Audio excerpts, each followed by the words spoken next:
Hey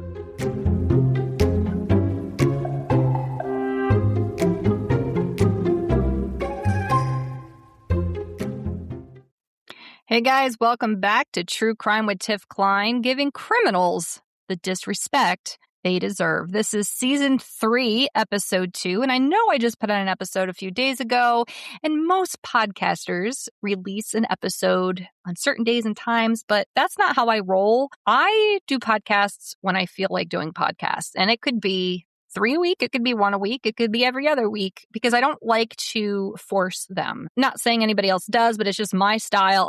I'm chaotic. I even have a cat named Chaos. My life doesn't go by a schedule, so I do it when I feel like I have the energy and the focus. And today, I want to bring a case back into the limelight that was huge in 2023 from South Carolina. A missing man named Tyler Doyle disappeared allegedly in the water. Now, last night, I received a Facebook message from a man named Brian Doyle. I've never heard of Tyler's case, never heard about the story, but a follower of mine, Emily, referred him to me and asked if I would look into his son's case for more answers. Absolutely. Now, even though this happened in 2023, it doesn't mean I still shouldn't look into it. If someone asks me, I'm going to do my best.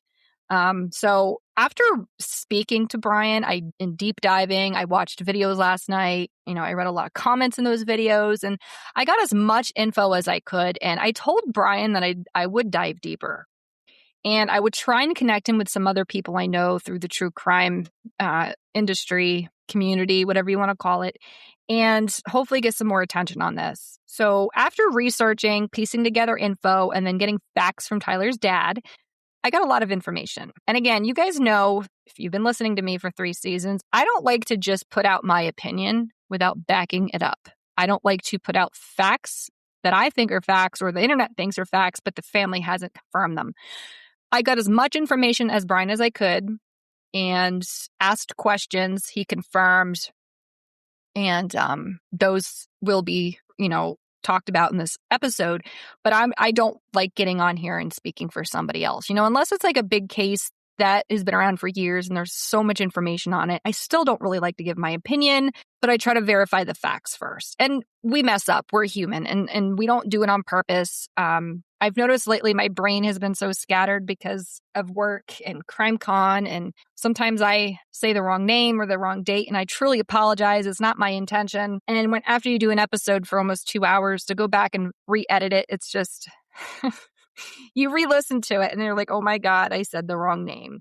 So while I'm saying that, in the CrimeCon episode I did on season 3, episode 1, I talked about CrimeCon, and I gave a shout out to a voice for the voiceless, and I kept calling her Bethany. Her name is not Bethany, it's Whitney. And I know Whitney. I've met Whitney. I've talked to Whitney online, and for some reason, the name Bethany kept coming out of my mouth. So Whitney, if you're hearing this, I apologize. I wanted to correct that.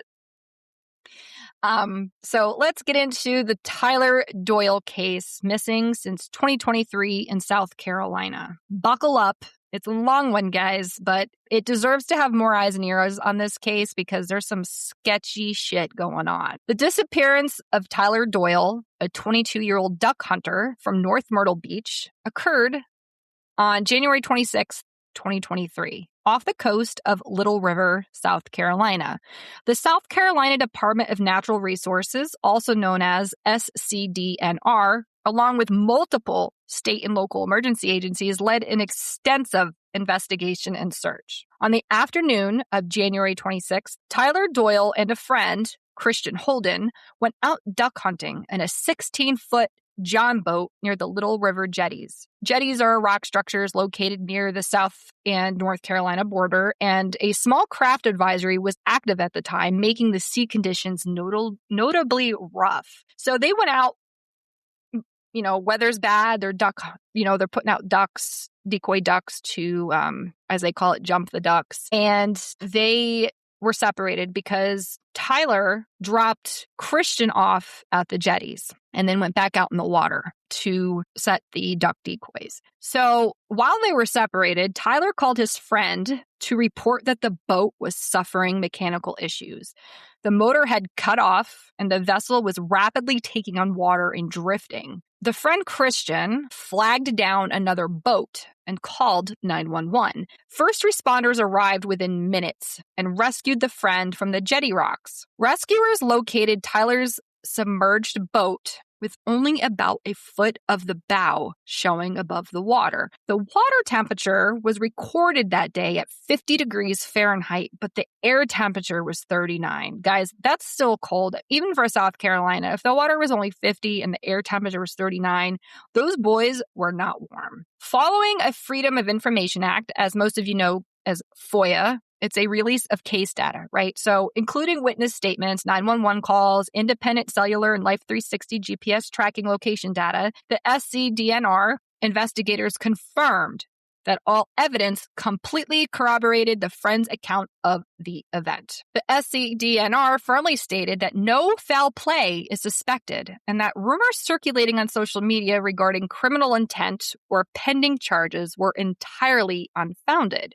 The incident was ruled an unfortunate hunting and boating accident caused primarily by severe weather conditions coupled by sudden mechanical failure. Now, after reading into this case and reading the stats and the reports and the information that was put out, and then talking to his dad, 2 + 2 = 4, right? I mean, I'm not the best with math. People who know me know that, but I'm 100% sure that 2 + 2 = 4. So how there's other things that aren't adding up here, and I'll get to that in a second. I just want you to remember that a size 12 is not a size 14. So just keep that in mind. There is released audio from the 911 logs that paint a harrowing picture of how fast the situation deteriorated on January 26, 2023. Christian Holden, again, the friend that was on the North Jetty, called 911 frantically, explaining that Tyler had just dropped him off to jump up some ducks. When the boat's motor failed, he reported watching the 16-foot boat drift out past the protection of the jetties into the ocean. Now, 1 second. A lot of things I read claimed he called in frantically, but I listened to the 911 calls and I will add it to this podcast. You will hear it. I don't know about you. I can't speak for anybody else. This is from my own ears. Don't think he was being frantic. Now, I'm not the only one in the world who thinks that this guy Christian had something to do with this case, and there's more reasons why true crime sleuths and couch detectives and other people think that all of this didn't actually happen the way Christian explained that it happened. And I got to sit with the social media true crime sleuths on this one. Now, there are some far-fetched theories that couch detectives come up with. We know that. Sometimes it hurts investigations. We know that. Sometimes it twists things around and spreads rumors, and it can hurt the victim, the victim's family. It can hurt the investigation, the trial, the case, what have you. But sometimes, guys, the answers are right in front of our faces. And us couch detectives, I was just at CrimeCon, and Nancy Grace thanked us in the crowd. She goes, because civilians like myself and you listening have helped solve so many cases of missing persons, murders, anything like that. Just because we want justice for victims. We invest ourselves, we research. And, the police do I'm not going to say a lot of the things that they can do.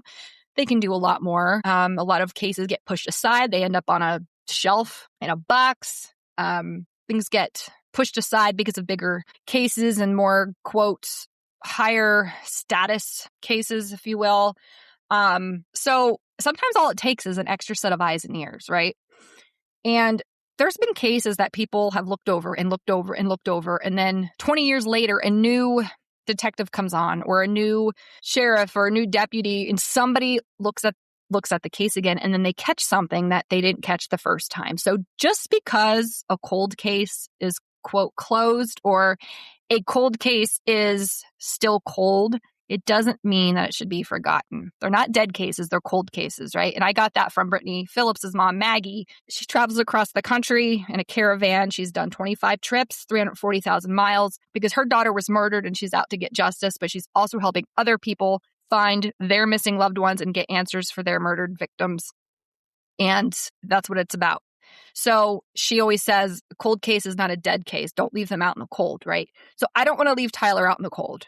I know this case is a few years old, but sometimes people come forward later. It could take 5 years, 10 years, 20 years, a day, a month, a week. Somebody knows something, and I'm not convinced that this case is just an unfortunate hunting and boating accident caused primarily by severe weather conditions coupled with sudden mechanical failures. So again, they released the audio from 911 logs, which paints a harrowing picture of how fast the situation deteriorated on January 26, 2023. You will hear Christian, the friend who was on the North Jetty that Tyler dropped off, allegedly, and he called 911, quote, frantically, explaining that Tyler had just dropped him off to, quote, jump up some ducks. When the boat's motor failed, he reported watching the 16-foot boat drift out past the protection of the jetties into the open ocean. He says, I don't see him anymore. Within minutes, Holden lost sight of the boat entirely as the rough waters and strong currents swept it westward. He noted to dispatchers that Tyler did have a life jacket on board and was attempting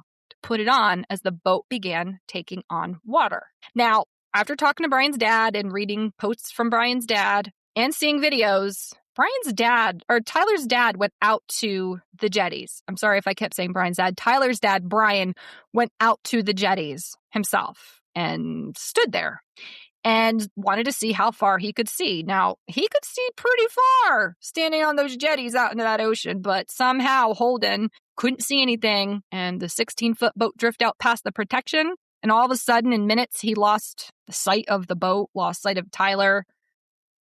If you watch the video I watched from Tyler's dad, Brian, standing on the jetties, you can see for miles. Sorry, babe. Get your eyes checked. You need a new prescription. I don't know. Get some meta glasses, do something, because you can see for miles. Unless the day was very like smoggy, foggy, hazy, I could understand. And I'm not 1,000,000% sure how the trying to think how the sky was that day. I didn't see anything about it being foggy or thick fog or hazy or anything like that. So guy needs to get his eyes checked. So again, you're going to listen to this 911 call. I'm going to add it in here. And I don't know about you, but I don't think he's frantic. He seems pretty calm to me, considering, I mean, if I'm out on jetties and it's cold, right? And I see my friend's boat sink. Now, my favorite movie is Titanic, and this is probably pretty morbid, but I'm sorry. If my friend was out on a boat and it was sinking, my instinct would be to swim towards them, do something, scream for help. Now, he claims he was flagging people down, and he called 911, and they sent out the Coast Guards officers and whatnot, and Christian was trying to get another boat's attention, and Tyler just disappeared. Now, when you listen to this 911 call, I want you to listen to it very carefully. It does sound like other voices, which Tyler's dad, Brian, said it does. Other people online said it does. I personally think it sounds like somebody in the 911 center, or it's the person who recorded these videos, kind of talking under their breath, like commentating on it. But I don't know. And he had made multiple calls to 911, but it just seems too calm. Like if my friend or anybody was drowning or sinking or needing help, I mean, how many miles out was he? Not far, apparently. I mean, far enough, but not far. I know it's cold, but like, wouldn't your adrenaline and instincts kick in to like swim and go try to save somebody? Or would you stand there like an asshole and just call 911 and stand there and just watch your friend drown? Like, I don't know what you would do in that situation, but I just feel like my instincts would kick in to like go help try to save somebody, especially if he knew that Tyler had waders on, which waders are those boots that hunters wear. They're in PA, they're called oh God, I can't think of it. Muck boots, kind of. They're kind of like muck boots, but they're, they look like rain boots, but they're weighted, and you can go through slush with them and like, swampy areas. And if you're in a barn, you can wear them with horse shit, and you can walk, if you're fishing. Well, if your friend had those on, wouldn't you like go out to try to save them because you knew that they were sinking? I don't know. It just seems very odd to me. That's one thing that jumped out. But when I put on the 911 call, I just want you to really listen to the sound of his voice, the dictation, the emphasis on certain words. And then I want you to come back and tell me what you think. So a second friend, I don't know what's going on here. I was putting the pieces together, but a second friend called 911 from his workplace, stating he just received a panicked phone call directly from Tyler, saying that his boat was actively sinking before the line cut out. Christian Holden was the sole companion with Tyler Doyle during their duck hunting trip on January 26, 2023. So Tyler picked up the phone, called somebody else, I guess, from his workplace. From what I put together, when Tyler had called somebody, which was his friend also called 911 from where he was working. That's what it is. Sorry. Tyler was in the boat, realized it was sinking, called his friend, and his friend was at work. That friend picked up the phone, called 911, and stated that he just received a panicked phone call from Tyler saying that his boat was actively sinking before the line cut out. Christian Holden was the sole companion with Tyler that day during their duck hunting trip on January 26, 2023. Tyler used the 16-foot John boat to drop Holden off on the North Jetty so he could stand on the rocks and, quote, jump up ducks, like I said earlier. And once Holden realized Tyler's boat was actively sinking and drifting out into the open ocean, past the protection of the rock barriers, again, he called 911 and gave emergency and dispatchers his location. Emergency first responders arrived on the scene within approximately 9 minutes of the dispatch and safely rescued Christian Holden off the jetty rocks. 911, what is the address of your emergency? Yes, ma'am. I need to get a hold of Coast Guard or something like that. I'm stuck in the ocean, drifting out in the ocean. I cannot get nobody to answer. Okay, is anybody injured on your boat? No, ma'am. I'm standing on the jetty rocks. The motor cut off on the boat and it's drifting out in the ocean. He's in it and it's sinking. Is anybody in the boat? Yes, ma'am. Who's in the boat? Tyler, a buddy of mine. All right, hold on, honey. I'm going to bring in the Coast Guard. Don't hang up. All right. Sir, are you still with me? Don't hang up. It'll stop that in a minute. Yes, ma'am. Just stay on the line with me here, okay, honey? What's your name?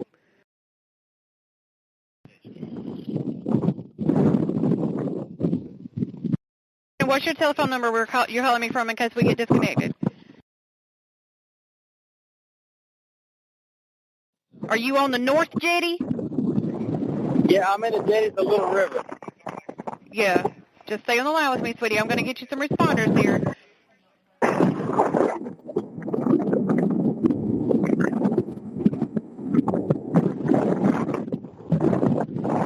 So the boat is starting to sink? Yes, ma'am. It's filling up with water. I don't even see him no more. He's drifted out past the jetties in the ocean.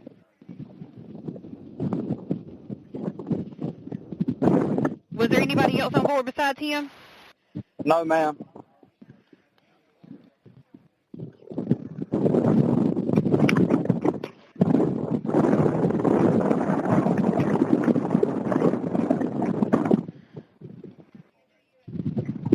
Do you know if the boat was where it was drifting? Was it going south? Yeah, or was it going? If you're looking out towards the jetties, it's kind of going left. I don't know how to explain it. He called me freaking out. And you said he was the only one, right? One person? Yes, ma'am. And what kind of boat is it? It's an Excel, tiller handle Excel aluminum John boat.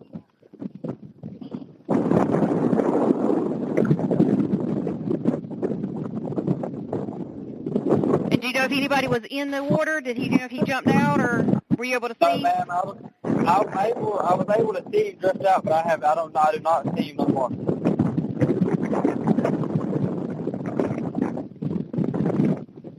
Did you know if that boat had any markers on it, or a name, or anything else on the side, like numbers? It had orange stickers on it. Had orange stickers on it? Yes, ma'am. Did he have a life jacket on board with him? Yes, ma'am. He put it on.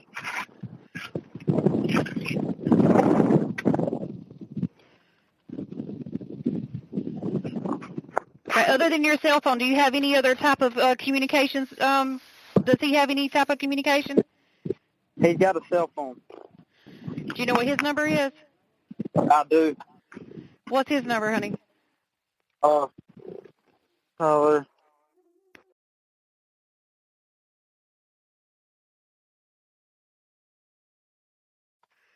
Okay. And where did he put out from? Where he launch from?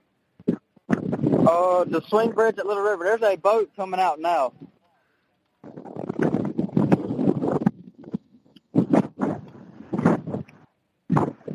Okay. And were there any other hazardous materials or anything involved on the boat? We were out here hunting, so there is a firearm on the boat. Okay. And nobody is sick or injured? No, ma'am. Not that I know of. Okay. He hasn't. I cannot see.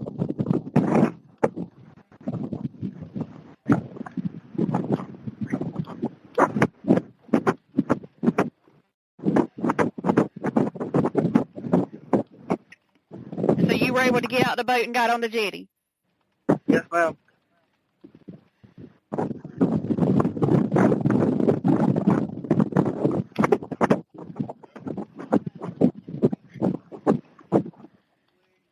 All right, sweetie. I do have it entered in.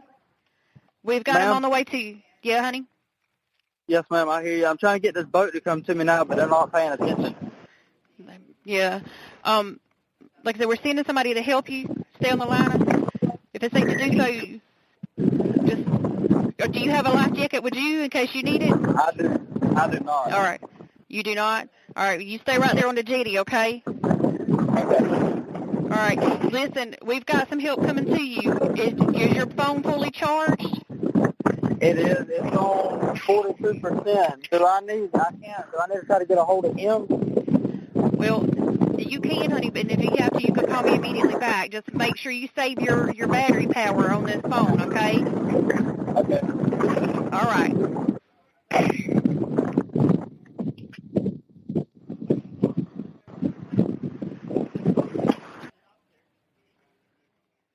Here's where I'm going to add in the 911 call. Again, you guys listen to it, come back and leave some comments. Tell me what you think. Because of the severe winter weather and this specific coastal currents at Little River Inlet, the focus of the search shifted rapidly from South Carolina into North Carolina waters. Over the weeks following the accident, search crews, volunteers located several of Tyler's personal belongings scattered miles away along the North Carolina coastline. Like, I get it. Things wash ashore, right? The wind takes it with the wave. I get it. But these are the things that don't make sense to me. Tyler's hunting waders. Now, there was a pair of hunting waders that washed ashore. Tyler wore a size 14, but the waders that washed ashore were a size 12. And the reason why this isn't significant is because Tyler's wallet was inside one of the waders. Now, your boots don't shrink 2 sizes in a few days. And I told Brian this, Tyler's dad, if your boat is sinking, no matter how big or small, you're in a panic. You're going to try to survive. I don't think the first thing you're going to think of is, let me get my wallet out and make sure it's in my wader. I mean, I don't know. I don't think that would be my first thought of, well, shit, I better grab my wallet and put it in my boot. Like, I wasn't there. I'm not Tyler. I don't know what went through his head. I don't think he did that, considering his shoe size is 2 sizes bigger than the boots that were found. I don't think in a moment of panic and adrenaline, his first thought was to take his wallet out from his pant pocket or wherever it was in the boat, wherever it was, take his wader off. Now, you'd think he has to take the time to take the wader off. Take the wallet out of his jean jacket or his jeans or pants or somewhere on the boat, and then stuff it in his wallet, or stuff his wallet in the wader, and then take the time to put the wader back on. Or have the waders on. Follow me here. Have the waders on. Take them off. Think quick enough to grab your wallet from wherever it is, stuff it in the wader, and say, let me put my wallet in the wader because I got to take my waders off or I'm going to sink. And because they're going to weigh you down, right? And if I put my wallet in the wader and I just release them, hopefully they'll just make it to shore and somebody will find this if something happens to me. Like, I'm not trying to be an asshole, but I just don't think in a time of freezing cold, your boat's sinking, you're trying to stay above water, you're going to take the time to take your waders off, put your wallet in them, and for some reason, send them to a shore, hoping that, it's like a message in a bottle, hoping that somebody finds your waders that weren't your size to begin with and find your wallet in them. Like that to me is the biggest red flag of this entire case. Again, I got to talk about this again because I don't understand the logic of someone thinking that he was in a frantic moment, freezing, and thought, I only have a few seconds here. I think the best idea would be take my waders off, which are going to take a minute or two if they're already wet and heavy. Oh crap! I got to find my wallet. Where's my wallet? I got to put my wallet in my shoe. One of my shoes, and I can't put my wader back on because my waders will weigh me down. So I'm going to put my wallet in my wader and send my waders to drift. And hopefully it will be like a message in a bottle, and someone will find it. They'll find my wallet inside. Like, guys, do you hear the asinine logic behind this? And not to mention, the waders that were found were 2 sizes too small. The waders that were found were a size 12, and Tyler were a size 14. Make it make sense, guys. Several duck decoys from the vessel also washed above to shore. That I can understand. It falls out of the boat, it drifts, the wind carries it, but a wallet placed inside of a wader of the wrong shoe size just doesn't make sense. The discovery of the waders... Wait, hold on. I just had a thought. So as the boat's sinking, Christian said that he's trying to put his life jacket on. So that means he's taking even more time to put his life jacket on, to find his wallet, to take his waders off, to put the wallet in the waders and let them drift away, hoping they reach the shoreline in a pair of boots that weren't his size. All right, just hold up. Just keep that in the back of your mind. All right. The discovery of the waders led to significant public speculation, but outdoor safety experts noted it is common for individuals submerged in freezing water to attempt to shed heavy, waterlogged boots and waders to prevent being dragged under. I just said that. I'm reading what I wrote last night. However, it still has no reasoning to back up why his wallet was placed in one of them. If anything, the wallet would have been left in the boat. And when the boat flipped or capsized, whatever you call it, it would have went to the bottom or it would have stayed in the boat. I know there was air trapped into it because of the foam. It was either in Tyler's pocket or it was on the boat. Nobody's going to sit and say, well, damn, in case something happens, I better put my wallet in a boot. Come on. The official rescue operation was massive, involving the U.S. Coast Guard, SCDNR, North Myrtle Beach Fire Rescue, Brunswick County Sheriff's Office, that's from North Carolina, and specialized nonprofit groups like Wings of Hope and Chaos Divers. Crews utilized side scan sonar, helicopters, drones, tracking dogs. However, winter sea conditions, high winds, and treacherous underwater currents repeatedly stalled diving operations due to safety concerns. After 43 days of active, continuous patrolling, the SCDNR officially concluded its large-scale daily search operations, transitioning the case to a routine tracking and recovery status to ensure complete transparency and address public pressure. SCDNR later requested that the South Carolina Law Enforcement Division, also known as SLED, most of you know from the Murdaugh murders, to review their investigative files. SLED fully backed SCDNR's findings that it was a tragic weather-induced boating accident. I think these family members need to get a hold of Adventures with Purpose.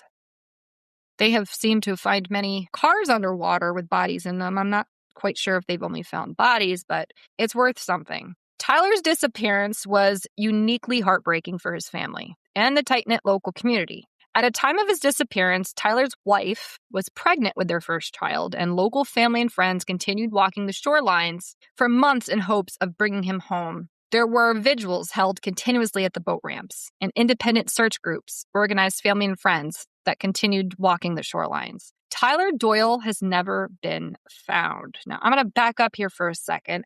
There's a lot of things I read online, and already people have been commenting on my TikTok and Facebook about Tyler's wife being pregnant, and there were rumors going around that it was Christian's baby and she had something to do with it, and they both got rid of him. I didn't get that verification from Brian. I did not get that verification from anything other than rumors online. So I'm not going to sit here and even say that's a possibility because it hasn't been brought up with Tyler's dad. But that is a speculation online. But again, that goes back to people starting rumors for no reason. And there's no proof that happened. Now, somebody said that his wife started dating another one of his friends. I don't have all the details on that either. I didn't really dive in a lot on his wife. So I'm not going to focus anymore on that. But just know that it is a speculation, but it wasn't discussed with Tyler's dad. So I can't confirm if that is a rumor or not. So I'm just go ahead and say it's a rumor. When Horry County and North Myrtle Beach rescue boats arrived at the coordinates of the distress call, the physical state of the 16-foot John boat gave immediate answers to how the vessel went down. John boats are flat-bottomed and ride relatively low in the water. Investigators noted that with the heavy weight of a mud motor on the back, now pay attention to this, investigators noted that the heavy weight of a mud motor on the back, a large payload of heavy duck decoys, and the weight of the water rushing over the stern, which is the back of the boat, the vessel lost buoyancy rapidly once it forward momentum stopped. All right, I'm going to say that one more time because I want you to ask yourselves something in a second. Investigators noted that with the heavy weight of a mud motor on the back, a large payload of heavy duck decoys, and the weight of the water rushing over the stern, the vessel lost buoyancy rapidly once its forward momentum stopped. So allegedly, Tyler takes this boat out with Christian in it. So that's the weight of two men, plus the mud motor on the back, plus the heavy duck decoys, and the John boat lays low in the water. That was fine. That didn't sink or anything. Nothing like that happened, but it went under when it was just Tyler and the heavy duck decoy and the large motor. So you took a full-size grown man out of the boat and then it sank? A hunter. My brothers are.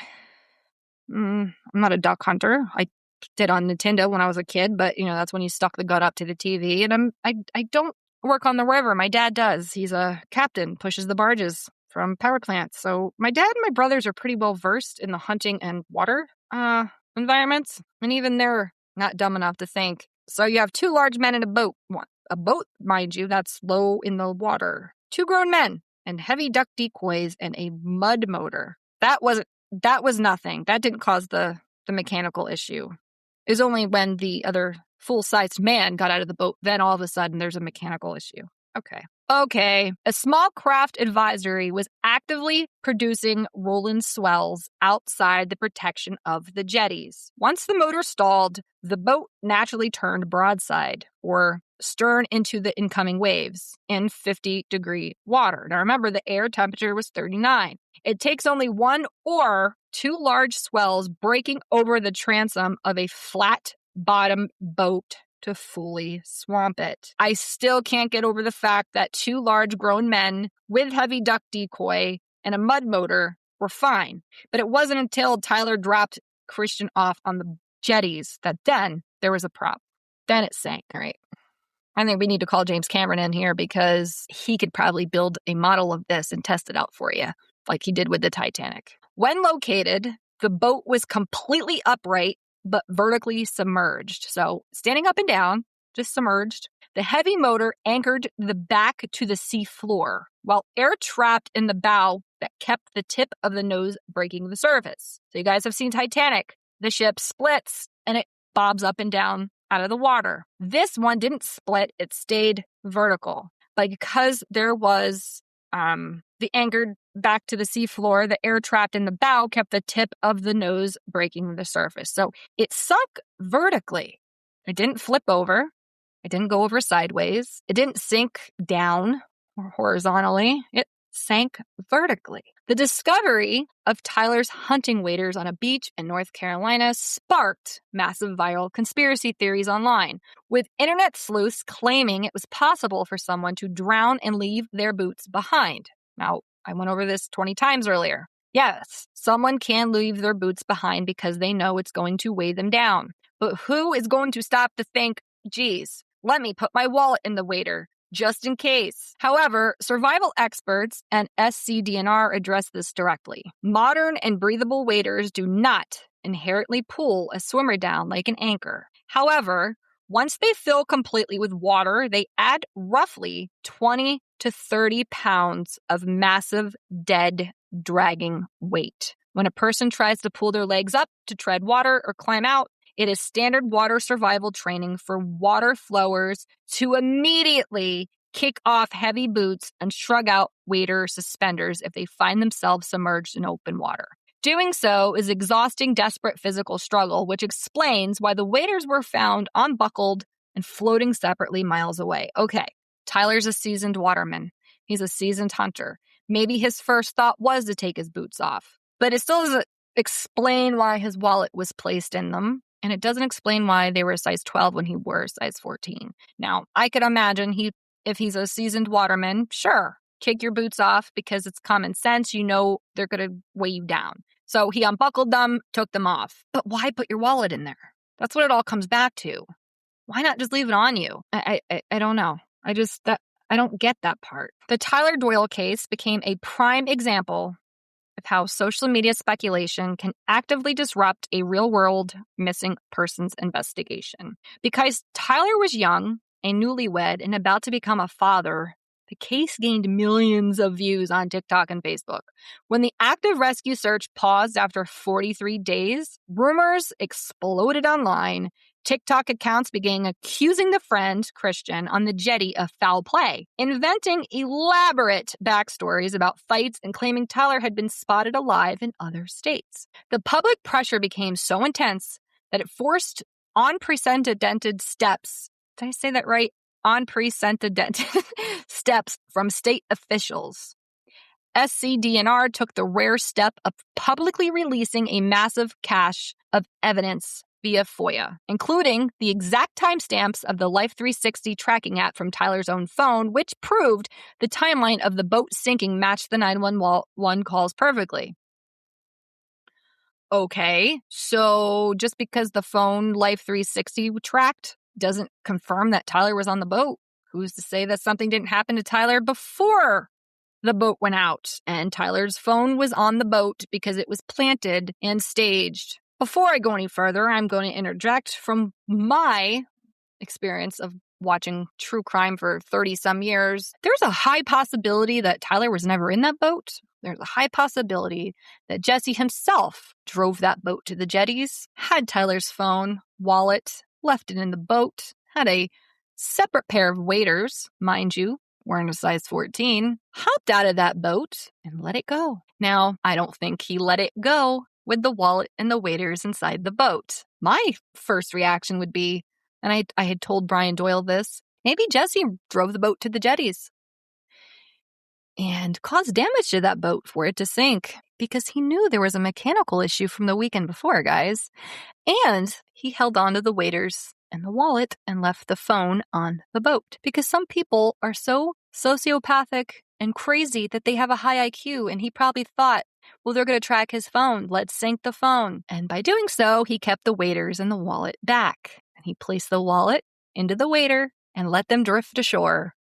But they were the wrong size waders, ladies and gentlemen. Does it all start to make sense now? As mentioned, the South Carolina Law Enforcement Division was brought in purely to review the local handling of the case to prove to the skeptical public that nothing had been covered up or overlooked. Ultimately, the case remains an open missing persons recovery file, officially classified as a devastating textbook example of how quickly cold water, mechanical failure, and rough winter seas can overcome even experienced outdoorsmen. Yeah, especially when they're not in the boat. A major question during the multi-state search was why the rescue team shifted their focus so far north into Brunswick County and Oak Island, North Carolina, when the boat sank in. The Little River Inlet is where the intracoastal waterway meets the Atlantic Ocean. On January 26th, the outgoing tide was pushing water out of the inlet at the exact same time a heavy weather system was moving in from the southwest. This created a powerful longshore current, an ocean current that moves parallel to the shoreline. The tracking data showed that once a vessel or object cleared the rock barrier of the South Jetty, it was instantly caught in an eastward-northward conveyor belt, hauling everything toward the North Carolina beaches at a rapid pace. This explains why lightweight items, like his duck decoys and floating waders, drifted miles away within days, but it still does not explain why there was a wallet in the wader. You know that song, like, wade in the water? I'm gonna be like, wallet in the wader. Like, it does not make sense. And the fact that the boots were 2 sizes too small. Come on. Sorry, I get heated, guys. It's right in front of your face. Like, I don't understand why they're blaming it on weather and mechanical issues. The technological forensic reconstruction was incredibly precise, relying on cellular pings and Tyler's Life 360 app data, which his family provided to investigators. Okay, we know that the Life 360 matched up going blank when the 911 calls happened. Okay, Tyler's phone was out there, but it doesn't mean Tyler was. The digital timeline matched the 911 audio second for second. The GPS coordinates showed Tyler's phone. The GPS coordinates showed Tyler's phone moving at a steady hunting speed and then suddenly dropping down to a slow, powerless drift velocity as the motor died. There's no proof that Tyler's coordinates moved at a steady hunting speed and then suddenly dropping down to a slow, powerless drift velocity as the motor died, just his phone. The Life 360 app stopped transmitting entirely at a specific set of coordinates just outside the mouth of the inlet. Investigators determined this exact spot was where the incoming waves finally swamped the boat's electrical system and submerged the device, cutting off the cellular connection instantly. Okay, guys, we got that. Phone went into the water. Boom, done, dead, gone. It tracked the phone, but they could have placed the phone in the boat. Are you with me? Is this making sense? In the wake of Tyler's disappearance, the local duck hunting and boating community in the Carolinas experienced a major reckoning regarding cold water safety gear. Many coastal duck hunters use heavy mud motors, which are surface drive engines, because they allow shallow water navigation through marsh grass. However, their extreme weight at the stern makes a small John boat highly susceptible to taking on water from behind if the boat stalls in open, rolling ocean swells. Local waterfowlers began heavily advocating for the use of self-inflating personal flotation devices that fit over every hunting jacket without restricting movement, as well as the absolute rule of never taking small, open-hull, flat-bottom boats past the safety lines of an ocean jetty during small craft advisories. So let's back up because this is a big case. Again, 2 full-grown men in a boat with heavy duck decoys and a mud motor that was very heavy. Didn't weigh the boat down.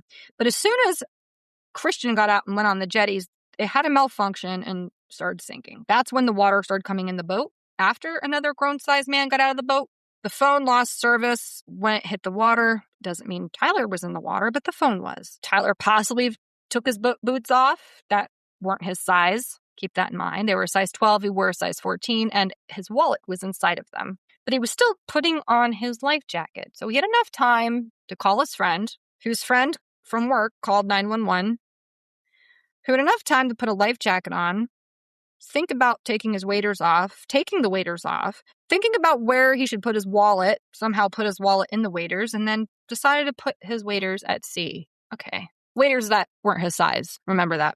Yeah.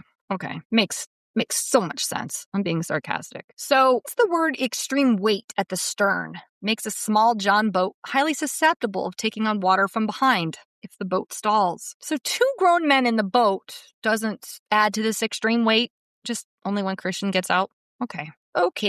When Horry County Fire Rescue arrived on the scene exactly 9 minutes after the 911 dispatch, the physical state of Tyler's 16-foot John boat offered immediate, grim answers to how fast the disaster unfolded. The boat didn't flip over or capsize in the traditional sense. It sank vertically because John boats are flat-bottomed with low gunwales, which the upper edges of the boat's sides. Okay. They rely completely on forward momentum to shed water when waves hit the bow. Once the motor stalled, the heavy mud motor anchored the stern down. With a massive payload of heavy water-logged duck decoys and the weight of the motor at the back, the stern dipped below the waterline. It took only 2 or 3 rolling swells from the active small craft advisory to fully swamp the hull from behind. When rescuers reached the boat, only about 12 inches of the very tip of the bow was breaking the surface. The remaining 15 feet of the vessel was entirely submerged, suspended vertically by the air trapped in the bow's flotation foam, while the heavy mechanical stern dragged it towards the sea floor. So there's a lot of weight on that boat without 2 grown men. There's a lot of weight on that boat without 2 grown men. But while there's 2 grown men on the boat, it's fine. That extra weight doesn't cause more issues for the extreme heavy weight that's already on there. Again, I never did that well in math. I'm an English and art person, but I know 2 + 2 = 4. And I know gallons and pints and liquids and liters and cups and all that jazz equate to something. And I just don't see how it's already packed with waterlogged duck decoys and the weight of the motor on the back and extremely heavy supplies. 2 grown men are completely fine, but take one out and then we have a problem. Oceanography experts assisting the search noted that the wind-driven currents along the Carolina coast that afternoon were moving at roughly 2 knots. In open water, a 2-knot current can carry a floating object or a swimmer nearly 48 miles in a single 24-hour period. This rapid northward drift is why the search perimeter quickly stretched all the way up to the Cape Fear Memorial Bridge in Wilmington, North Carolina, nearly 50 miles away from where the boat stalled. The tragedy left a profound mark on Tyler's family, creating a sharp divide between the real-world grief of his loved ones and the cold reality of internet culture. Tyler's father, Brian, spoke out to local media, expressing the excruciating pain of facing the holidays and major milestones without a son, noting that the hardest part was the simple, agonizing reality of not knowing. Tyler's wife gave birth to their child months after his disappearance, stepping into parenthood surrounded by a community still grieving the loss of her husband. The family was forced to completely retreat from public online spaces due to the toxic nature of internet sleuths. Now, again, you could consider me an internet sleuth, a couch detective, a true crime podcaster, a volunteer for the Gabby Petito Foundation, whatever you want to call me. So you would think, well, Tiff, you're contributing to this. Brian asked me to. There's a difference. I didn't take it upon myself to just dig up dirt and talk about it.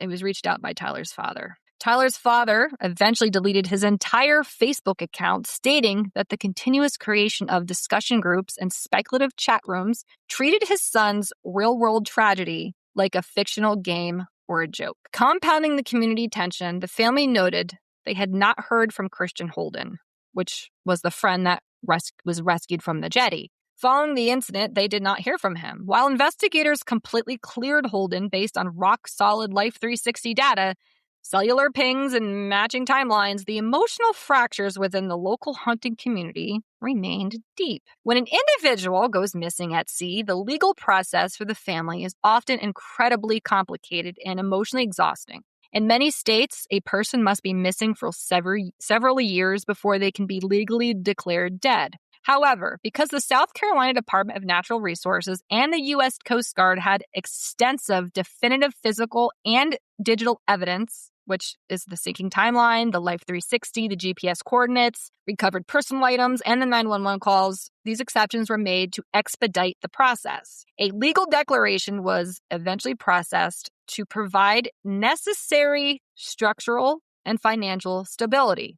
For Tyler's estate and his wife, who gave birth to their daughter just months after the accident, coastal engineers and seasoned maritime pilots often point to the Little River jetties themselves to explain exactly why this specific location is so notoriously unforgiving. Jetties are long rock walls designed to keep ship channels clear by narrowing the flow of water. This creates a massive funnel effect. When the tide falls, an immense volume of water from the marshes and intercoastal waterway is forced out through a tight gap into the Atlantic Ocean. Still doesn't make sense on why a seasoned waterman and huntsman knew that there was small watercraft advisories and bad weather coming in, would go out past the lines that they're supposed to jump up some ducks, and apparently and allegedly, according to Christian, go further than he's supposed to, and then he just lost sight of them. If you're that seasoned,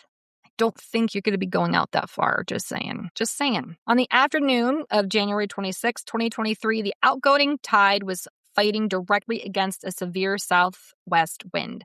When a strong current moves in one direction and a heavy wind blows from the exact opposite direction, the waves don't roll smoothly. They stack up vertically, creating a steep, unpredictable walls of water. For an open, low-riding 16-foot John boat navigating this washing machine without motor power is a near-instant catastrophic scenario. Okay, we get it. Physics happen. I'm not going to fight science, but I can fight evidence and circumstantial evidence and say that this does not make sense. This makes as much sense as the stupid education program they put into place a few years ago, Common Core, where my brother was asked on a test, 3 + 3 = 5, 8, 10, or 12. And I looked at it and I said, what? And he goes, yeah, it's Common Core. I'm like, the answer is 6. Why is that not an answer? He goes, because we have to guess on how close we can get to it without finding the actual answer. So it said, the question is 3 + 3, but you're not supposed to put the actual answer. You're supposed to say 5, 10, 12, whatever. He's like, yeah, that's just the way they do it. So I assume that you picked the number 5. He says, no, that's wrong. It's number 10. I said, how in the fuck do you get number 10 from 3 + 3? At least pick number 5. No. Because after the number 5, you round up. The answer is 6, guys. That's what I'm getting at here. Tyler's boots were 2 sizes too small. I do not think he took the time to put his wallet in the boot. I don't think he was on that boat. I think they put the cell phone on the boat. The cell phone sank with the boat. And something happened to Tyler before they even got to the water. I don't think Tyler was ever on that boat with Christian going up to the jetties. I think Christian was the only one on that boat or had an accomplice with him. And I'll get to that in a second. The waterfowl hunting community across the Carolinas heavily transformed their safety conversations following Tyler's disappearance. The tragedy sparked several structural safety recommendations that are still widely taught in regional hunter education courses. A renewed emphasis was placed on never leaving a single operator alone in a boat in an open ocean conditions, even briefly, to scout. Well, gee whiz, look at that. Tyler allegedly was out on that boat by himself, wasn't he? And who got out of that boat?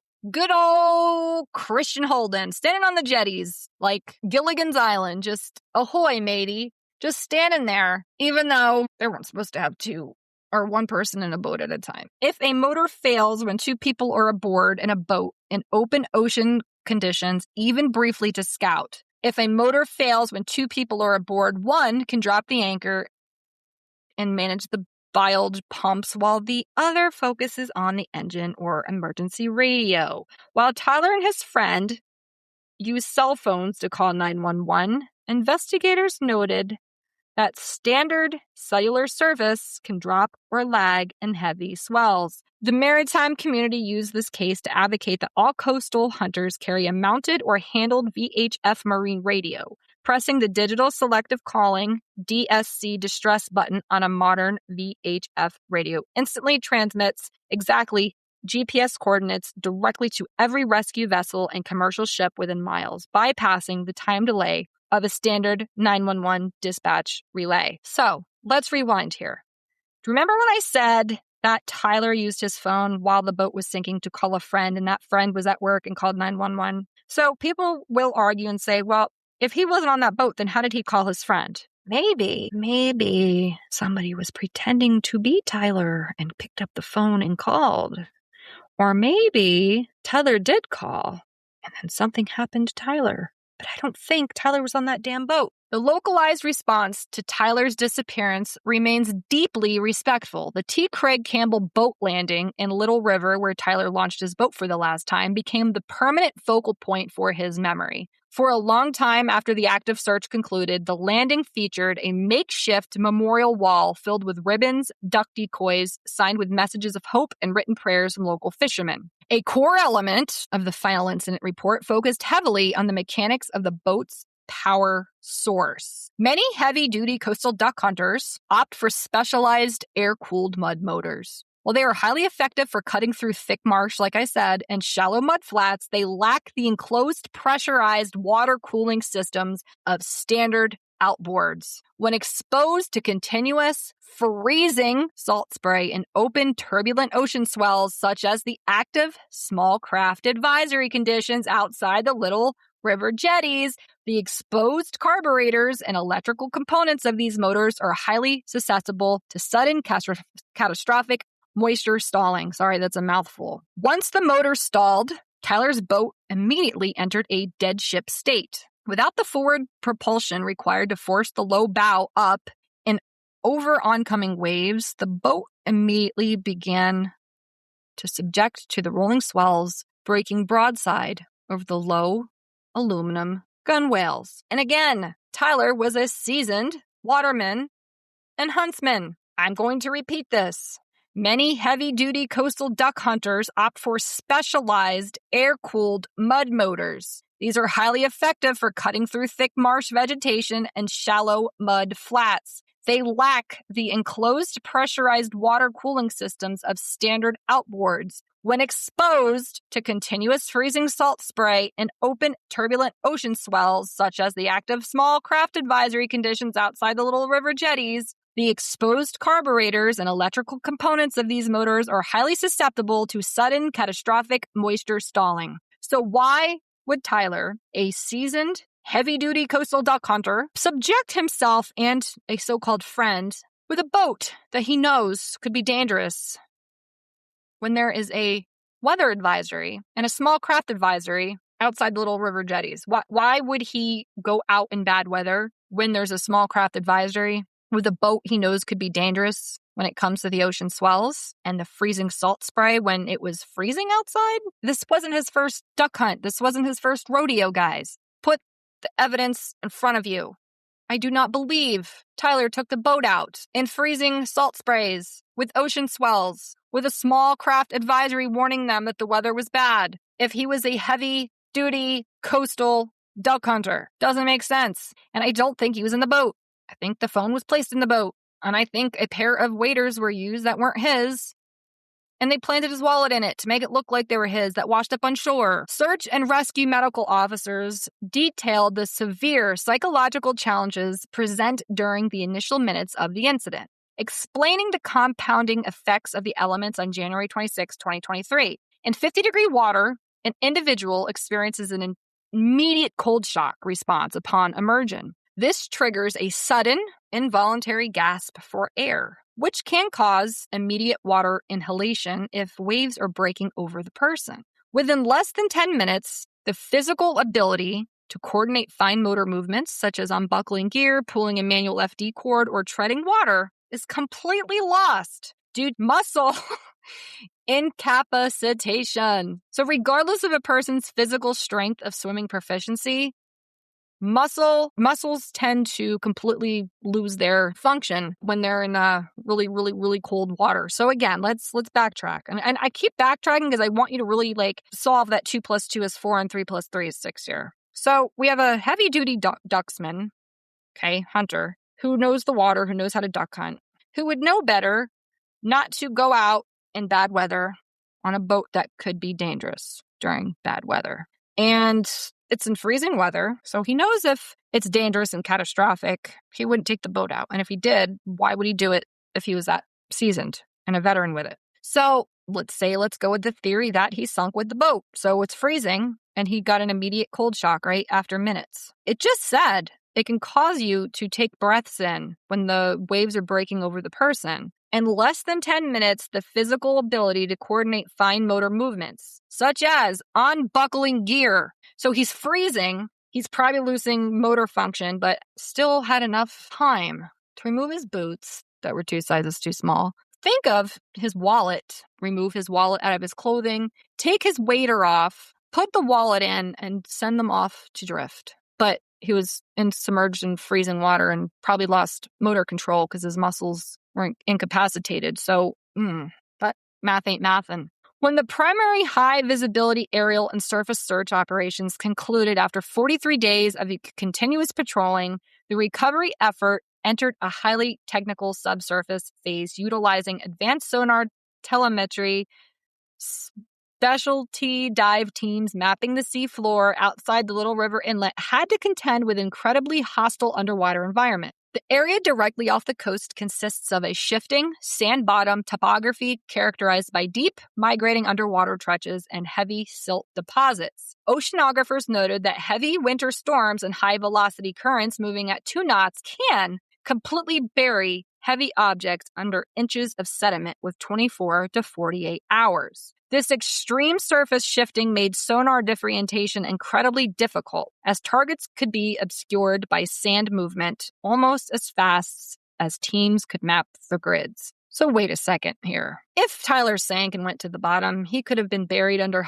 heavy objects and sand within 24 to 48 hours, or he could have drifted 48 miles in a 24-hour period, or was never even on that boat. If I shake a magic 8-ball and I say, was this staged? I'm pretty sure my 8-ball is going to say all signs point to yes. Just if I had to put, if I was playing roulette in Atlantic City and I had to put black on 31,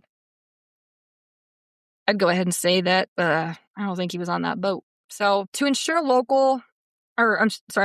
total objectivity, SCDNR explicitly handed over all electronic logs, forensic findings, and interview transcripts to the South Carolina Law Enforcement Division, SLED, for a comprehensive top-to-bottom procedural audit. Now, we know how trustworthy SLED can be. SLED's independent analysis completely confirmed the initial findings: the digital footprint from Tyler's cellular carrier data, the independent GPS tracking from his location sharing apps, the synchronized timing of the emergency calls, and the physical state of the recovered boat left absolutely no operational gaps. Okay, that makes sense. If they're tracking the phone and the GPS from, his location app, and it times up with the 911 calls, okay, yeah, fine, there's proof on all that. But where's the proof that Tyler was on the boat to begin with? So Brian had told me last night that there was somebody involved with the case that could have gotten access to phone records and surveillance cameras. So those were supposed to come from Officer Ronnie Floyd with SCDNR. He was supposed to obtain video footage from several different locations to see if Tyler was even on the boat, and he never did anything. He said he was going to do, and he also turned down a very valuable resource like the USA Air Force out of Miami, who offered to bring in new technology-equipped helicopters and troops to help search for Tyler, and the SCDNR claims they had spent $100,000 searching for Tyler, but they only left the boat landing maybe 3 times, and they never did any questioning of Christian or gathered any evidence about Tyler's case. And now the SLED has the case, but they have not done anything with it. Officer Floyd here. Connections, maybe? Why would an officer decline surveillance footage from different locations that was being offered to him for free to confirm if Tyler was on that boat? Why would he turn down valuable resources like the U.S. Air Force and getting new technology-equipped helicopters and troops to help search for Tyler? And how did they spend $100,000 if they only left the landing 3 times? Interesting. The Freedom of Information Act, FOIA, tracking data from the South Carolina Department of Natural Resources mapped the exact operational sequence of events on January 26, 2023. The data explicitly highlighted that the transition from a standard mechanical failure to complete submersion took less than 7 minutes. The low-profile structure of the 16-foot John boat simply lacked the necessary freeboard, which is the height of the watertight sides above the waterline, to withstand the rolling swells of a small craft advisory once forward momentum stopped. The breakdown of search asset deployments, because the ocean conveyor belt carried debris rapidly toward North Carolina, a multi-agency grid was deployed to handle different geographic zones along the coast. Local fire departments and North Myrtle Beach rescue squads utilized specialized jet skis and shallow draft vessels to navigate the dangerous rock gaps along the Little River jetties. Heavy undertows frequently trapped objects. The U.S. Coast Guard deployed medium-range recovery helicopters out of Station Savannah-Charleston to run systematic sweeping grids further out into the Atlantic Ocean, anticipating that the path of the 2-knot longshore current. The nonprofit organization Wings of Hope brought in specialized scent-tracking canines trained in water recovery. These teams focused heavily on the sandy beaches of Sunset Beach, Ocean Isle, and Holden Beach in North Carolina. Wait, what was that? Holden Beach, where Tyler's waders and wallet eventually drifted ashore? Wait a minute, what's Christian's last name? Holden? And yet, Tyler's so-called waders that were 2 sizes too small with his wallet inside drifted ashore to Holden Beach in North Carolina. Jeez, what a coincidence. So you have kid going out in a boat with someone he barely knows, who's a seasoned waterman and huntsman, knows not to go out in bad weather, but allegedly goes anyway. His boots, waders, are 2 sizes too small and wash up ashore on Holden Beach with his wallet inside one of them on Holden Beach. The last name of Christian, who just happened to be in the boat with Tyler allegedly and then dropped off on the jetties, called 911, not as frantic as people put it out to be. Tyler's cell phone gets to the water, loses traction on Life 360 and all service. Officer Floyd denies help with surveillance cameras and U.S. Air Force, and ends up at Holden Beach, which is the last name of Christian. Was the officer tied in to a family that had money? Perhaps? You South Carolina people, man. Because Tyler vanished and his body was never recovered, Holden, there's that name again, unfortunately became the target of intense online speculation, rumors, conspiracy theories across platforms like TikTok and Facebook. However, state law enforcement thoroughly investigated his account. Investigators utilized a massive cache of digital data, including Holden's 911 calls, dispatch reports, witness statements, cellular pings, and Life 360 GPS tracking data from Tyler's phone. Again, the SCDNR stated that the electronic and physical evidence matched Holden's timeline and account second for second. Both the SCDNR and the South Carolina Law Enforcement Division formally cleared Holden of any wrongdoing, reiterating that no foul play was suspected and that the incident was entirely a tragic boating and weather-related accident. But they're forgetting one thing. There's no proof that Tyler was even on that boat. They're forgetting one thing. The waders that washed ashore were 2 sizes too small. They're forgetting one thing. When your body goes into that kind of temperature in the water, you go into shock. Less than 10 minutes, you lose motor functions. So how is Tyler able to take his waders off and think fast enough to put his wallet in one of the waders?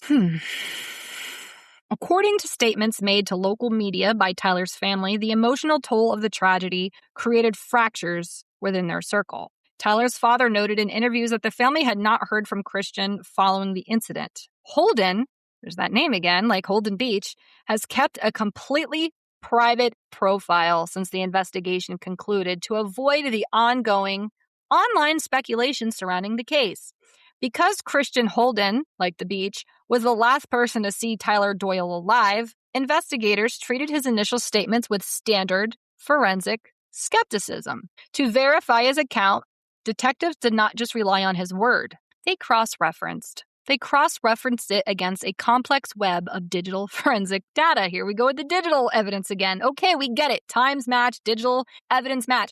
But there's still no proof that Tyler was on that boat. Investigators interviewed independent boaters and citizens near Little River Inlet. Multiple witnesses confirmed seeing a lone individual matching Holden's description stranded on the treacherous, slick rocks of the North Jetty, frantically waving his arms to flag down any passing vessel. But did any of those witnesses confirm seeing Tyler out on the water, past the boundaries he was supposed to be in? Did any of those witnesses see him go under? Did any of those witnesses watch him take his waders off and place his wallet in it and let them drift out to sea like a message in a bottle? Why isn't that mentioned? Detectives subpoenaed call logs from both Holden's and Doyle's cell phone providers. However, Brian Doyle, Tyler's dad, told me that, yes, they got Tyler's cell phone information, but Holden did not provide logs like Tyler's. He sent screenshots. There was no actual logs pulled on Holden's end. Holden name, man, really stands out. I wonder if Holden Beach is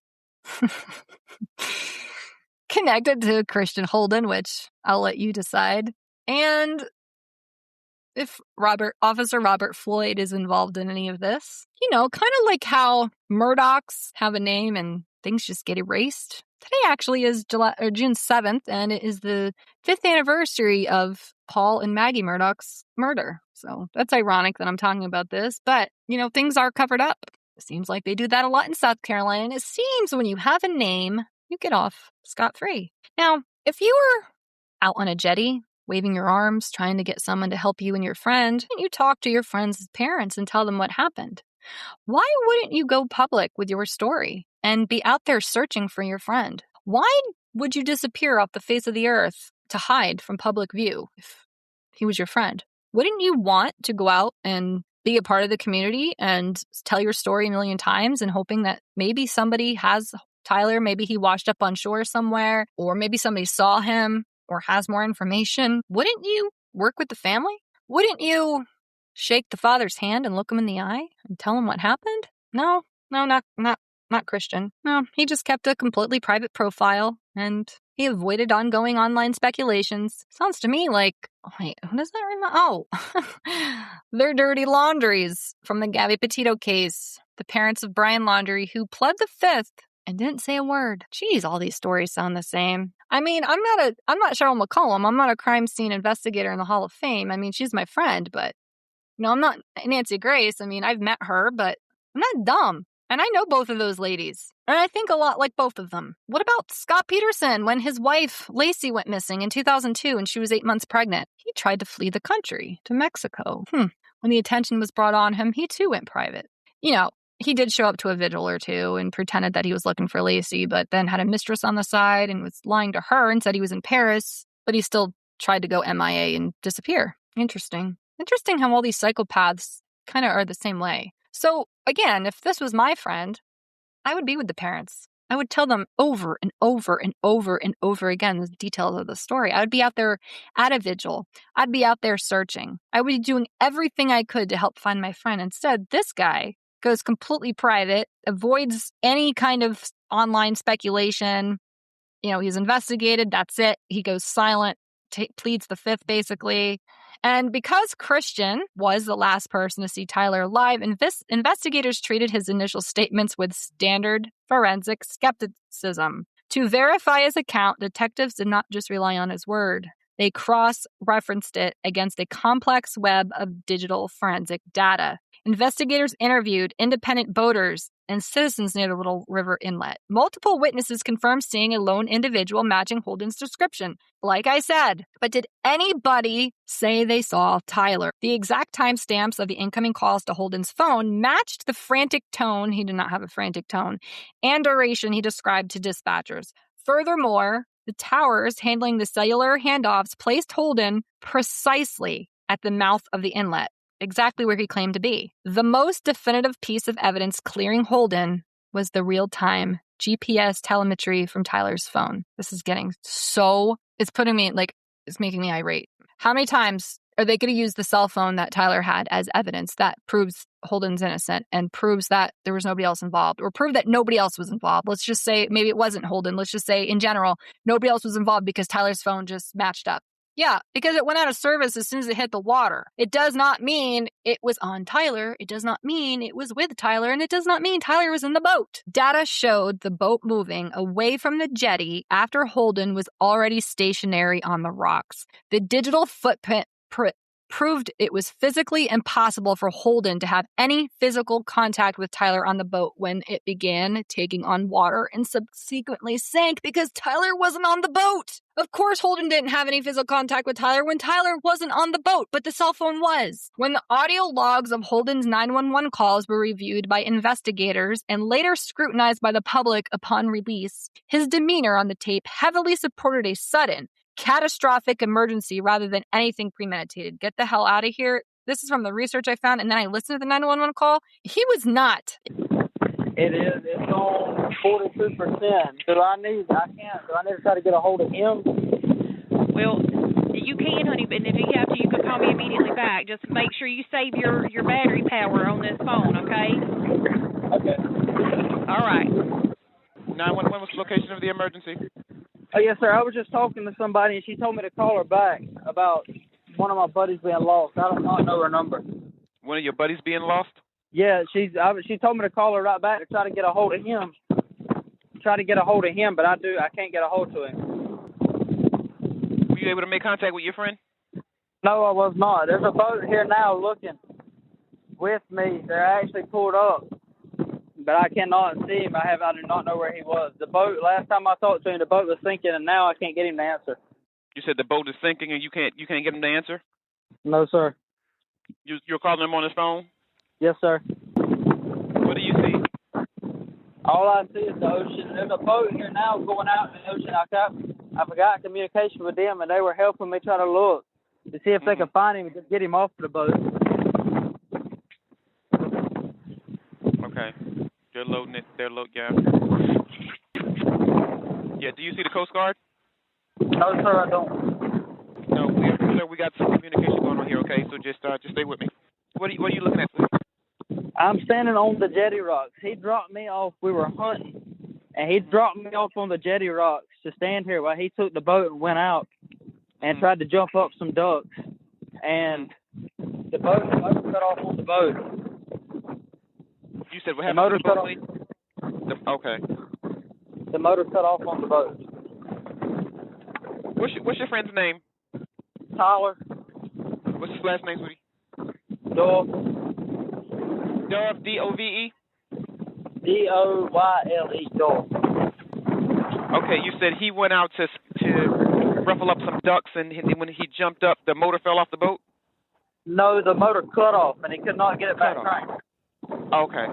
Okay, all right. We got help on the way. Okay. Can you hear me? Yes, sir. All right, so we got help on the way. All right, I'm going to go ahead and disconnect because we don't want you to use up all your battery. You need to save battery life on your phone, okay? But help is on the way, okay? Okay. All right. 911, what's the address of your emergency? Hey, my buddy, he's out on the waterway, and his boat is sinking. And I've tried to call everyone, but nobody's answering the phone, and I don't know what to do. And he's not answering the phone anymore. I guess his last coordinates were 33.85029 north. Hold on 1 second, sir. Hold on 1 second. Okay. Is what 33 what? 0.85029 north. 78.54732 west. Okay. What's your name, sir? It's the fire department actually going out there. What's your phone number?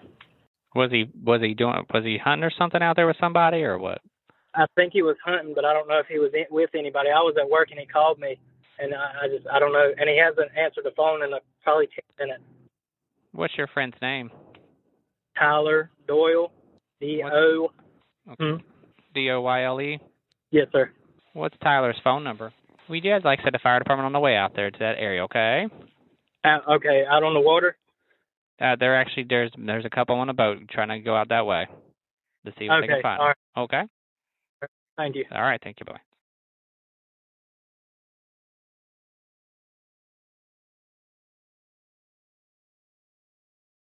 He was not screaming on the phone. He was not in a panic. He was not scared. He just was calmly calling 911 just to let them know that my friend's boat's sinking and I don't know what to do. And, He repeatedly struggled to give dispatchers exact coordinates because of the sheer disorientation of watching his friend's boat get swallowed by rolling swells in a matter of minutes. No, what I think actually happened, and it's rare, guys, that I give my opinion, but on this case, I have to.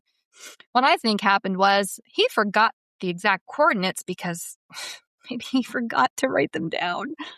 Maybe he forgot when he staged all of this. And it's all alleged. I can't prove that he did it. And it's not slander because all of this is public information from the FOIA Act. Maybe he was not prepared to be asked that question. And maybe his setup was making him freak out just a little bit because he was scared he was going to get caught rather than scared that his friend was drowning. But again, when you listen to these 911 calls, he doesn't sound scared. So I don't know where these filers are getting that he was frantic. He wasn't frantic. I mean, you have John Benet Ramsey's mom frantic, because I'm not even going to give my thoughts on that because I promised people I wouldn't. She's frantic. And then you have this guy who's frantic. Okay. Frantic. Like, just stay with me here. So Holden stayed on the line with emergency routing until the exact moment Horry County rescue boats arrived to pull him off the rocks. Due to the relentless viral campaigns on TikTok and Facebook where true crime accounts accused Christian Holden of everything from personal disputes to orchestrating a disappearance, the public pressure on local law enforcement became immense. Now, again, I'm not in local law enforcement. I have friends that are. I'm not stupid, and I know that 3 + 3 = 6. I look at the evidence. But circumstantial evidence is evidence, and if it's used the right way and found the right way, it can convict somebody. Now, you could sit here and say that I'm slandering Christian. I'm not. I'm basing my opinion off of information publicly given to me. I can't prove that he did or didn't. I'm not saying he did it. I'm saying theoretically, if he did, this is what I think happened. But it could have been somebody else on that boat. It doesn't mean it was Christian. And that brings me to the next person, TJ Brown. Now, last night when I was talking to Brian, he had mentioned a TJ Brown. TJ Brown was friends with Christian Holden, 2 men that Brian never heard of until the day Tyler went missing, but yet said they were buddies of Tyler. Now, this is where it gets really sketchy. TJ Brown, a friend of Christian Holden, claimed that he and Christian were buddies with Tyler, but Brian never heard of them until the day Tyler went missing. And Brian was with Tyler every single day. So he would have heard about these guys. So that's another flag. Why is Tyler going out hunting in bad weather with 2 guys he barely knows? But that's besides the point. Do you know what TJ Brown did? I'm going to let you sit and think about that for a second. Do you know what TJ Brown did?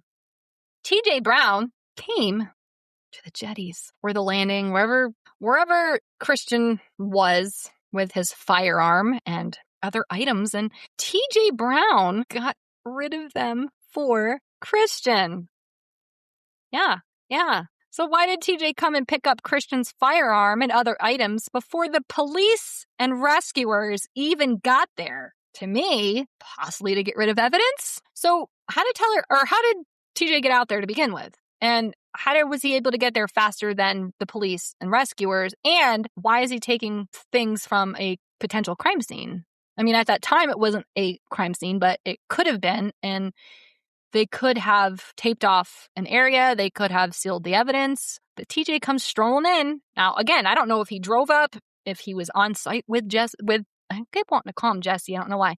On site with Christian on the jetties. Was he the other one in the boat with Jesse? Was he in the boat with Tyler while Jesse was on the jetties? Was he involved with something with Christian and Tyler before they got in the water? And TJ helped Brian. I'm getting tired. TJ helped Christian cover something up because I still don't think Tyler was ever on that boat, but I do think TJ had something to do with this whole thing. And I don't think Christian acted alone, especially if he comes out to get Christian's firearm and other items before the police and rescuers even get there. So I wanted to bring that up because I thought that was significant. I don't know. I don't think that, again, if I shook a magic 8-ball, I still think all signs point to yes. So that's my theory on that, which I don't give a lot of theories on my podcast because, I like to stay away from them. But I can't help it with this one. I have to point out the obvious. And here's your sign. You know what I mean? So, again, despite absolute clearance from the SCDNR and the South Carolina law enforcement, online backlash against Holden was severe. True crime communities on TikTok and Facebook scrutinized his past, his relationship with Tyler, and even his body language during family private moments. The digital harassment forced Holden to completely withdraw from his community. He deleted every trace of his social media presence, changed his phone numbers, and went into absolute isolation to escape the constant influx of threats and baseless accusations. To this day, he remains completely silent publicly, processing the sudden, traumatic loss of his friend away from the public eye.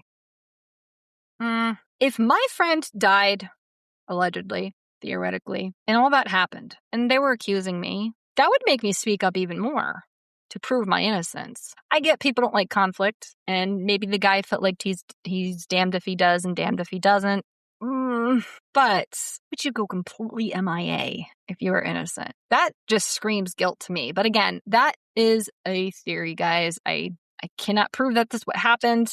I just don't think I personally would disappear if my friend was killed, and I think I would cooperate with the family and the police and voice my story and be an advocate and, try to help find my friend, not go MIA off the face of the earth. But he told the investigators that once the motor cut out, the wind immediately turned the flat-bottomed John boat broadside into the steep rolling swells. And it's a detail that perfectly matched the vertical sinking position in which the boat was recovered. When Horry County Fire Rescue pulled Holden off the slick, treacherous rocks of the North Jetty, his immediate physical and psychological state was documented by first responders. Holden had been stranded on the exposed rock wall in 39-degree Fahrenheit air temperatures with sustained wind gusts exceeding 20 knots. He was showing early signs of hypothermia, shivering violently and soaked from the freezing ocean spray crashing over the rocks. First responders noted in their logs that Holden was in a state of visible shock and panic,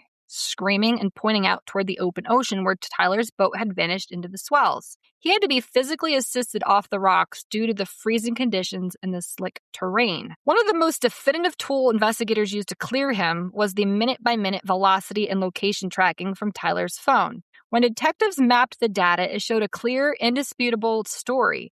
The GPS tracked the boat arriving at the North Jetty where it paused briefly. This matched Holden's statement that he was dropped off on the rocks. The phone's GPS then showed the boat moving away from the jetty at hunting speed, traveling out toward the open water. Meanwhile, cell phone tower handoffs confirmed Holden's own phone was completely stationary on the rocks. Well, he had his phone on him. The tracking speed suddenly dropped from a motorized pace down to a slow current-driven drift velocity of roughly 1.5 to 2 knots. The data proved that the boat was drifting completely out of Holden's physical reach before the distress calls were made, mathematically eliminating any possibility of physical confrontation or foul play. Yet no, because Tyler wasn't in the boat. And maybe the boat went out by itself and there was damage to it because they wanted to make it look like there was a malfunction and Tyler's phone was on that boat. Did they not stop and think of any of this? Holy shit. Local reports indicate that the sheer trauma of surviving the freezing elements on the jetty, combined with agonizing loss of his hunting partner and the subsequent public backlash, caused an absolute fracture with Christian. He has maintained total silence ever since, choosing to process the tragedy out of the public eye. Despite absolute clearance, like I said, from SNDR and SLED, true crime communities of TikTok and Facebook scrutinized his past, his relationship with Tyler, and even his body language during family private moments. When volunteer search organizations and canine handlers arrived with tracking dogs, the initial scent sweeps matched Holden's statement precisely. The canines firmly picked up Tyler's scent trailing to the rocks, where Holden was dropped off, but showed that Tyler has never stepped foot onto the jetty itself, confirming Holden's account that Tyler stayed entirely with the vessel. Holden provided investigators with a crucial technical detail regarding the boat's 35-horsepower mud motor. He noted that the engine had a history of minor spudding when cold, which gave marine forensics a specific starting point. When mechanics audited the recovered vertically submerged vessel, they confirmed that moisture infiltration into the electrical components matched the exact stalling pattern. Okay, we get that. They can prove that with science. So the dogs pick up Holden's scent, but it couldn't get Tyler's scent onto the rocks. So they did the sweeps, matched Holden's statement, and the canines firmly picked up Tyler's scent trailing to the rocks where Holden was, but showed that Tyler never stopped to the rocks. So if Tyler was in that boat, which I still don't think he was, his scent could have been in that boat, but doesn't mean Tyler was in the boat. It's gonna back up his story. But again, I mean, his items could have been in that boat, Tyler's, and could have smelled like him. Doesn't mean he was on the boat. And I really wish Officer Ronnie Floyd would have gotten those surveillance cameras, because then it would at least give his parents answers and confirm if Tyler was actually on the boat. When SLED stepped into the audit, the forensic audio specialists analyzed Holden's 911 calls and the calls made to secondary friends. Analysts verified that the ambient background noise on Holden's phone lines perfectly matched the atmospheric conditions recorded by the National Weather Service at the Little River Inlet at 4:00 p.m. The audio picked up sustained wind, howling over 20 knots, and heavy crashing surf, which directly corroborated how disoriented Holden was when trying to maintain visual contact when drifting boat. The exact length of the calls between Tyler and Holden matched the cellular tower handoffs down to the exact second. Of course, Tyler's phone was pinging towers further out into the ocean, while Holden's phone remained locked to the mainland tower serving the north. Okay, we know! And I'm getting mad at the stuff I already wrote, because it's like, how many times and I'm writing what I've seen over and over again, and it's like, how many times do they have to verify that Holden's phone worked and Tyler's stopped when it hit the water? Just because his phone was out there and lost service does not mean Tyler was on that damn boat. So, what I've learned after speaking to Tyler's dad, to wrap all this up, Tyler wore a size 14. Yet the waiters that washed ashore with his wallet tucked inside were a size 12. After the incident, Christian never once reached out to him or the family, had never spoken publicly, couldn't look Brian in the eye, and disconnected from all social media. And Brian thinks that Christian, or someone Christian knows, potentially had something to do with the disappearance of Tyler. And I have to agree. When Brian stood in the same exact spot on the jetties that Christian did, he could see the ocean for miles, yet Christian claims he couldn't see anything. Tyler never went hunting in that spot before, and Brian doesn't think, nor do many online sleuths, believe he was even out there that day. The phone records Christian gave Ronnie Floyd were only screenshots, and no official phone records were submitted from the phone company like Brian did with Tyler's phone.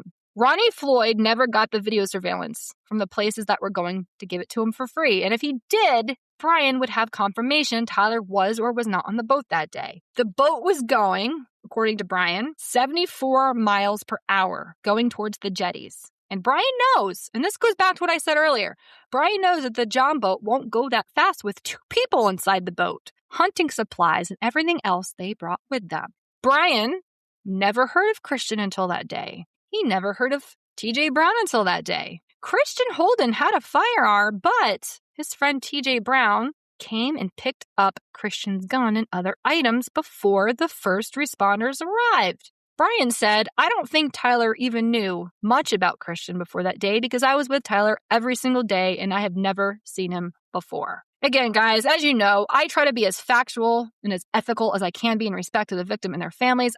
So all the things I mentioned above with Brian are information that he gave me, information that I confirmed, and information I found online.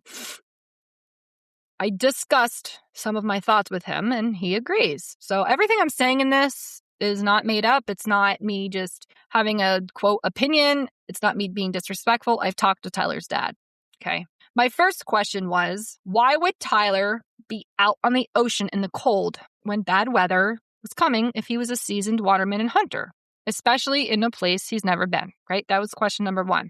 I said, I don't think in a state of panic, one would think to remove both waders and take the time to place a wallet inside of one of them. I mean, I get taking the waders off to help from dragging you down, but the ones that were found were even his size. And if the water was that cold, he would have been into shock. And I don't think he would have enough time to think about taking his waders off, pulling them up, putting his wallet in them, and letting them go out to sea if he was losing motor control. Just saying, why was Tyler out with 2 guys he barely knew? Who's to say that Christian didn't drive the boat to the jetties, hop off, and let the boat go? Or was someone else driving the boat? Why did TJ come and pick up Christian's gun and other items before police and rescuers even got there? To get rid of evidence? This is a big question I keep asking. Was Tyler even out there that day, or did something happen to him elsewhere and it was staged? Again, I'm going to post the 911 calls. You can also watch them on TikTok, YouTube, and there's videos on TikTok of Brian and Tyler's brother Reed, and as well as his mom and his aunt speaking in videos on TikTok. I don't have much information on Tyler's partner. I haven't confirmed anything about her with Brian yet, so I'm not posting or saying anything. I just said earlier there was speculation of some stuff, but that's not confirmed, so I'm not going to add to rumors, and I'm just not. If I find information that confirms it or doesn't, I'll update, but as of right now, I'm not even putting her in the picture. So to this day, Tyler's case remains one of the most widely known and deeply felt coastal tragedies in the modern South Carolina history, remembered by a community that still holds vigils and honors his memory as passionate, dedicated outdoorsman. The active daily searches by organizations like the Wisconsin-based Wings of Hope eventually concluded after weeks of grueling, freezing work, leaving Tyler's case as an agonizingly permanent open missing persons recovery file. Thank you for listening to that. I know that's a lot of information, guys, but I really wanted to point out the obvious here and really point out the things that just seem to be ignored. It seems like this case was only focused on the weather and the boat mechanical. It didn't seem like they were interested in anything else. So, again, this case was huge in 2023, but we're bringing it back to life. And Brian Doyle, thank you for reaching out to me. Emily, thank you for referring him. I never heard of this case, and this is one that's making me scratch and want to pull my hair out. And I think, I know it's still an open missing persons case. I hope we can get answers. This is not a closed case, guys. So if you know something, say something. It takes one set of eyes, one set of ears, a like on a post, a share of a flyer to bring a loved one home, to give families an answer. I've met a lot of families of missing loved ones. And, when I go to CrimeCon, I see a wall full of missing persons flyers. And I hear people speak about how 20 years ago they lost a loved one and still have no answers. Don't be a part of that problem. If you see something, say something. Anonymous tip lines, 911, your governor, whatever, FBI, your local police department, the family, say something. Don't look the other way, guys. I guarantee you somebody out there knows this actually happened, and I really don't think this was an accident based on weather and a mechanical failure. I don't. I really don't. And that's, again, it's rare when I give my opinion on my podcast, but like this one I had to, because it's disheartening how it just got pushed aside, and it wasn't thoroughly investigated, and this kid just went off the face of the earth, the Christian Holden, and then Holden's attached to the beach name that Tyler's belongings washed up on, and then the officer didn't want to get free surveillance and help from helicopters and the U.S. Air Force. Like, some things are not matching up, guys. So dig into this, dive into this, share my post on Facebook and Instagram. Remember, every time you like, share, or comment on a missing person's post, it boosts the algorithm and it shows it to more people. And one person could see something and know something. You scroll all day, like and share, guys. Like and share a missing person's flyer. It takes 1 second. And if it was your loved one, you would want the same thing from everybody else on this planet. So don't be a hypocrite. Like and share these things. I don't care if you share one a month, one a week, one a day. Do something that matters. And let's try to get Tyler Doyle home. This is True Crime with Tiff Klein, giving criminals the disrespect they deserve.